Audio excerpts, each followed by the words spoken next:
मैं हूं निहाली आपके साथ और आप देख रहे हैं राष्ट्रीय तक न्यूज। चलिए नजर डालते हैं आज की खबर की ओर।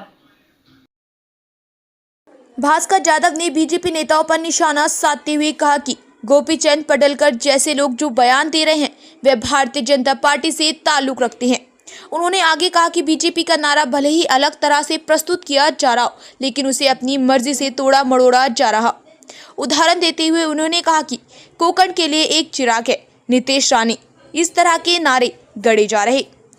भास्कर जाधव ने आरोप लगाया कि ये वही लोग हैं जिनके बारे में पहले कहा जाता था कि उनका व्यवहार अच्छा है, लेकिन बीजेपी में शामिल होने के बाद इन्हें बदल दिया गया।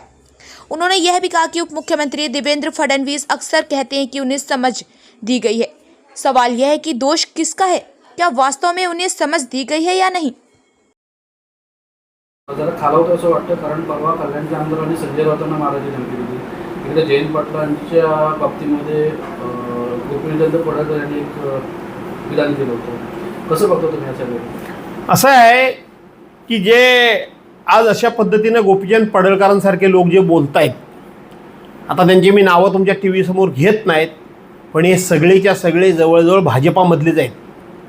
मला असं वाटतं की भाजपाची एक स्लोगन होती की आहे तसा घेऊ आणि पाहिजे तसा घडवू.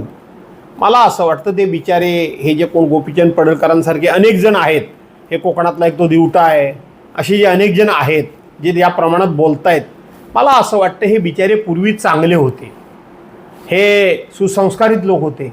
भाजपामध्ये गेल्यानंतर भाजपानं त्यांना असं घडवलेलं दिसतंय. मला भाजपानं त्यांना असं घडवलेलं दिसतंय. कोणाबद्दलही काहीही बोला, कसंही बोला, कोणाच्या आई बहिणीबद्दल काहीही बोला, कोणाबद्दल जयंत पाटलांच्या बद्दल त्यांनी केलेलं या ठिकाणी वक्तव्य देवेंद्र फडणवीस नेहमी म्हणतात त्यांना समज, म्हणजे टी व्हीवर बातमी येते, समज दिली की नाही दिली कोण आहे बघायला. समज दिलेली आहे, समज दिलेली आहे. काय समज दिलेली आहे? याच्या पुढे बोलू नकोस की ह्याच्यापेक्षा आणखीन जास्त बोल. काय समज काय आहे? ही माणसं थांबतात कशी? बाळासाहेब थोरातांच्या बाबतीत, पवार साहेबांच्या बाबतीत, उद्धव साहेबांच्या बाबतीत, आणखीन कोणाकोणाच्या, तर काल जयंतराव पाटलांच्या बाबतीत, हे सगळे कसे बोलतात? एकाच पक्षाचे लोक हेच कसे बोलतात? आणि म्हणून त्यांना मला वाटतं समज अशी दिली जाते, जरा कमी बोललास पुढच्या वेळेला जास्त बोल, याच्यापेक्षा काहीही होत नाही. त्यामुळे हा राजकारणाचा स्तर नाही आहे, हा भाजपाचा उंचावलेला स्तर आहे, असं माझं मत आहे. आहे तसा घेतला आणि पाहिजे तसा घडवला, चांगला घेतलेला होता, पण हे घडवण्याचं काम भाजपाने केल्यामुळं त्यांच्या राजकारणाचा स्तर उंचावला आहे. कोण टीका करते? टीका कोण करते? नाव सांगा. भाजपा टीका करते की आम्हाला कोणतरी खान त्या मुंबई महानगरपालिकेच्या गादीवर बसवायचं आहे.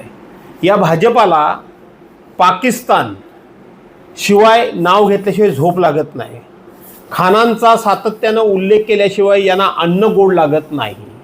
यांना सातत्यानं इथं हिंदू मुस्लिम अशा पद्धतीचा टीका टिप्पणी आरोप केल्याशिवाय यांच्याकडे कुठलाही दुसरा कार्यक्रम नाही, यांच्याकडे कार्यक्रम नाही.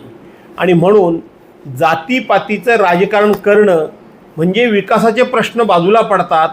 ही भाजपाला एक नवीन अशा प्रकारची कल्पना सुचलेली आहे आणि ती कल्पना अंमलात आणण्याचं काम हे भाजपा करत असतं.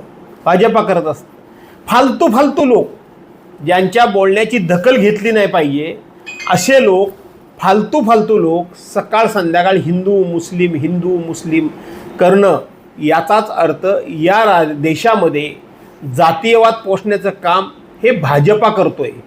पाकिस्तानचा उदो करण्याचं काम हे भाजपा करतोय.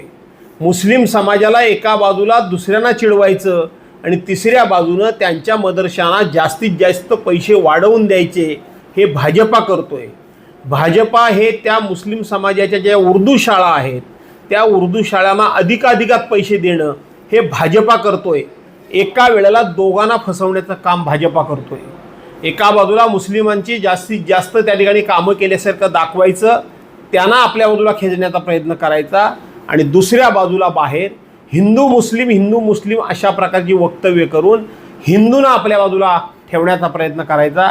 या देशामध्ये अशा पद्धतीनं घटनात्मक किंवा घटनेच्या विरोधात काम करण्याचं काम भाजपा फिलहाल खबरों में इतना ही। बाकी खबरों के लिए देखते रहिए राष्ट्रीय तक न्यूज।